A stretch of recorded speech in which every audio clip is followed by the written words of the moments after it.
Hey everyone, it's Daphne from Scrap and Create, and we're working on page 6. Page 6, and it's a simple gatefold flap configuration. You're going to need 2 flaps that are 4.5 by 8. 4.5 by 8, and they're going to get installed to the left and right hand side of page 6.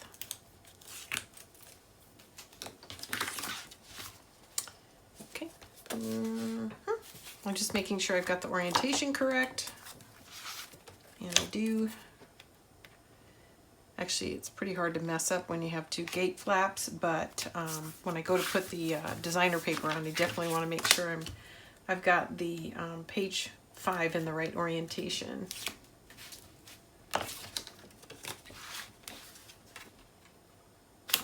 Actually, I'm going to do the same thing I did on page 3, which is just push the 2 panels together and then let the hinge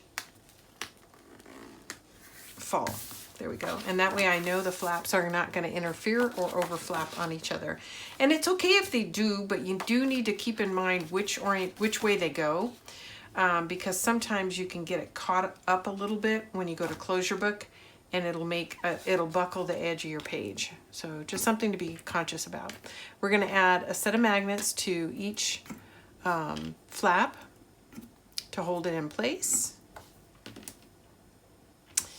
And I'm using my 5/8 inch tape.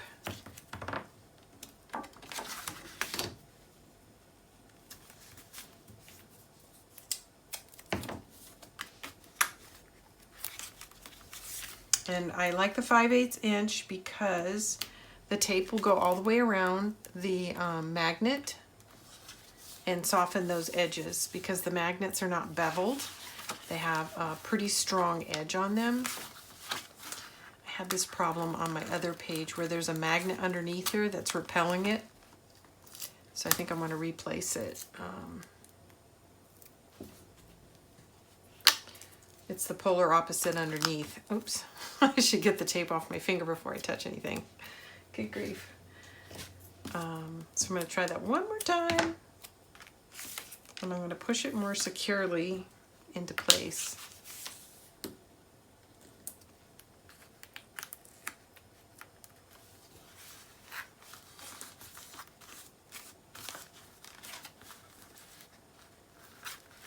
There we go. And we'll do the same thing on the other side.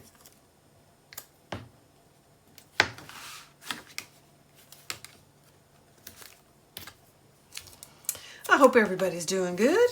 We're having some unusually warm days here in San Diego. I'm kind of ready for fall. Well, and for the fires to be completely out. We're still struggling with air quality here. Today's actually been a good day. But overall, it's been a real challenge for us here in Southern California, northern and, well, all of California, I guess. Okay, so I am going to be using this image and I'm going to use the flip side. This is from the 12 by 12, and I'm going to use the back side of it, like so, for the inside. Again, 12 by 12. And I'm going to be using the same image, but the flip side, the scenic side, on the 2 panels for the cover.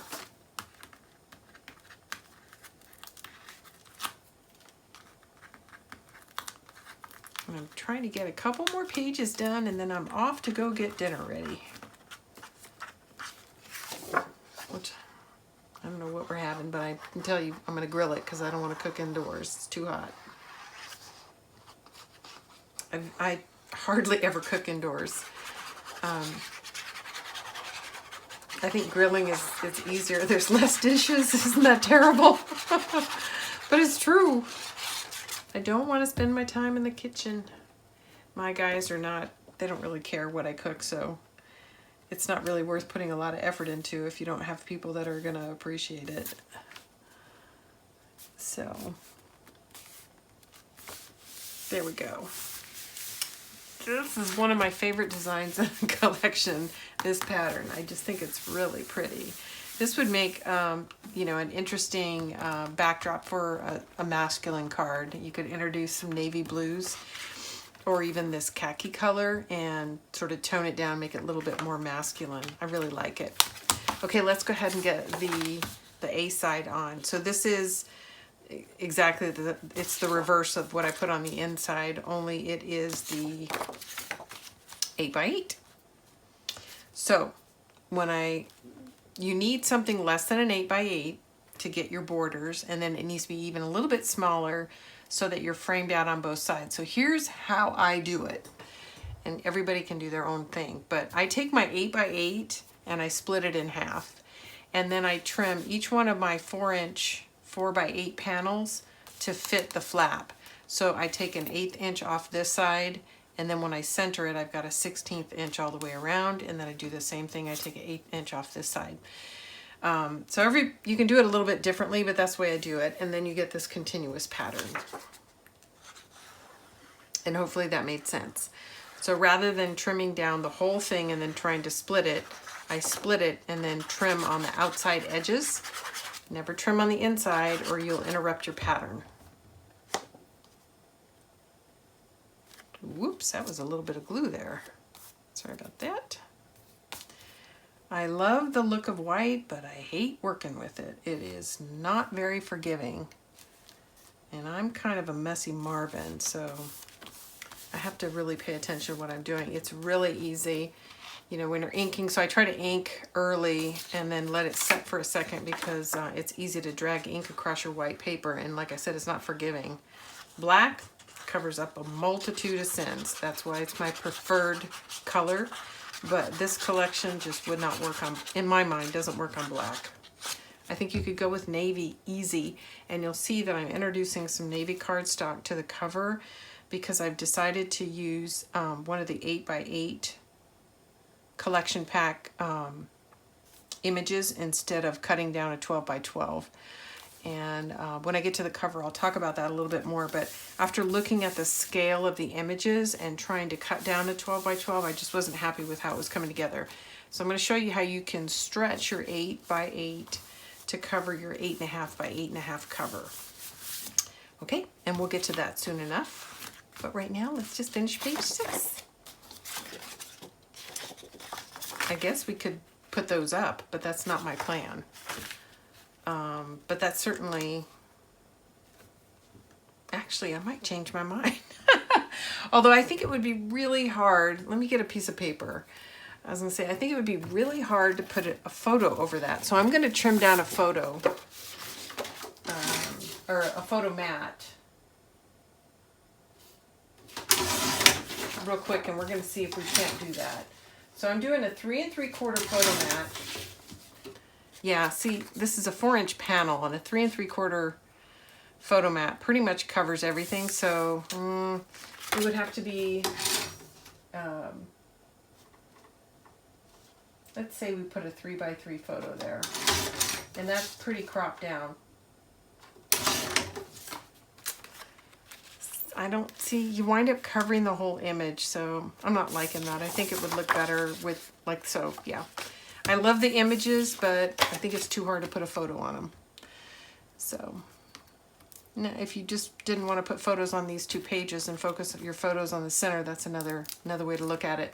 But I try to utilize all my inside and B sides for photos, and you know, the strong images I try to always put on the A side. Did I trim this to fit? I can't remember. I hate it when I do that. Looks like I did, so I'm going to go ahead and trust that I did on this one at least. It's inked, so that usually means it's trimmed. But I'm going to dry fit the other one before I lay it down.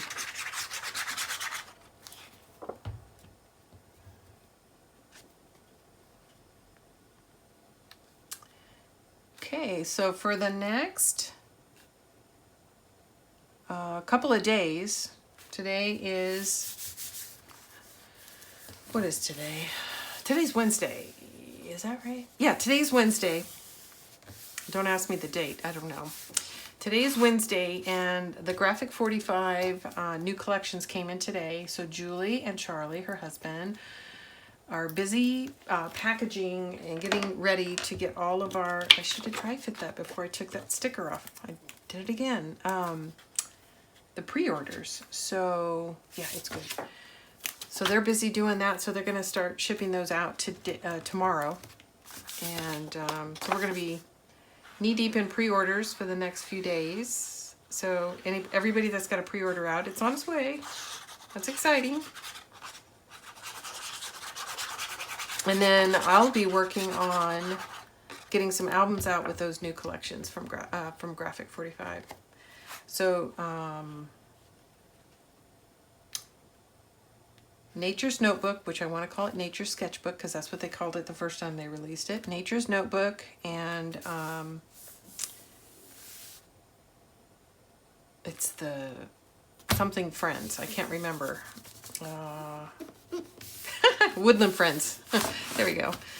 Okay, so that is page 6. Isn't that beautiful? Nice and simple. And again, I had mentioned I kind of went really heavy on page 1 and page 8, so I tried to lighten up page 2 and 3 and page 6 and 7 to help distribute the weight in the book. So, okay, when I get back, the next time we get together, we'll be working on page 7. Okay, be back soon.